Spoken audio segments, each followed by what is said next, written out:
Memento is a movie directed by Christopher Nolan that came out way back in 2000.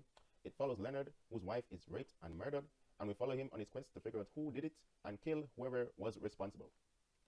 The trope here is that Leonard, after the incident, lost the ability to retain any new information, so he has to resort to writing things down on his skin in the form of tattoos or notes that he has in his notepad or anything, because he will forget everything in 5 minutes or less.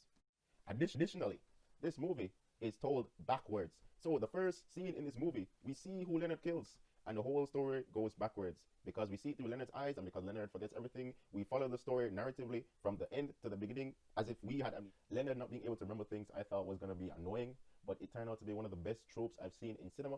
Seeing Leonard have to take pictures of everybody he meets and write down notes about them, about their character, and if he should trust them or not, was just so interesting and so suspenseful at sometimes. It was just amazing. Leonard was a great character. The thing about Nolan where he's so good with being able to make us care about characters, because Leonard was like a baby to me. Like, I just wanted to help him, even though this is a movie.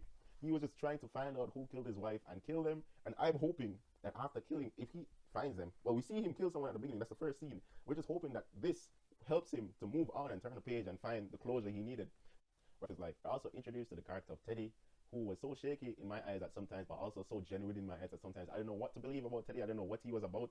But I love the dynamic between Leonard and Teddy. I like how sometimes when they meet, Leonard trusts Teddy with all his heart, and then sometimes afterwards they meet and Leonard just completely distrusts Teddy because he's forgotten everything. He just trusts his notes and everything about Teddy.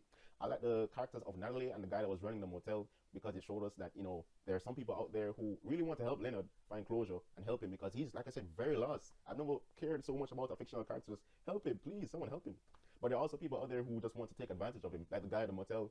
There was a scene where, like, he's saying, "Oh, remember, you have to pay your rent," and then Leonard is giving him the money, and then you ask him generally, "How many times do you ask me to pay rent?" And the guy straight up just admits, "Every time I see you, I ask for it," because he just wants money. He knows that he can take advantage of Leonard because he's not going to remember. And it just showed the dynamics of humanity. You know, like, there's some good people out there, there's some bad people out there. It was very real. You know, even though Leonard is just this lost guy, some people are just going to see him as an easy picking for money or anything. Of course, having this movie be told backwards, because in the beginning we see Leonard kill someone and we know who he kills as well. I'm just not going to spoil it for the video. But having the story be told through Leonard's eyes so we can experience the amnesia that he has was so brilliant. It was so well done. There were times where we cut to a scene and Leonard is just running, and Leonard's like, "Oh my God, why am I here? Why am I running?" And then we see that this guy is trying to shoot him, and we're just saying, how the hell did Leonard reach here? And then the next scene comes up and he kind of explains what's going on. We see how Leonard arrives at the pictures he takes, how he arrives at the tattoos he tattoos on his skin, how he writes the notes, how he comes to these conclusions.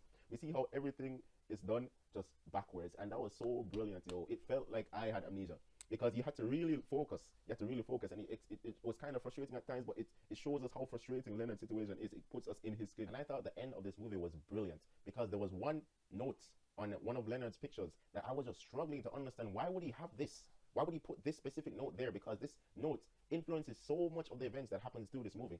I'm wondering, how could he have come to this conclusion? And the ending completely encapsulated the theme of this movie, just showing how lost Leonard is, and all of this. It was so good. It explained everything. I loved it.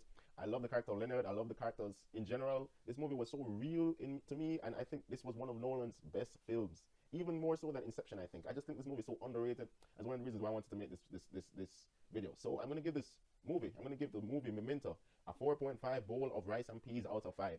Beautiful movie. There are times where I felt like this movie, sometimes it just wasn't investing enough. I know I said this movie was really investing, but there were sometimes where I was kind of just like, just a few scenes in this movie, a few moments where I was just kind of just not in it.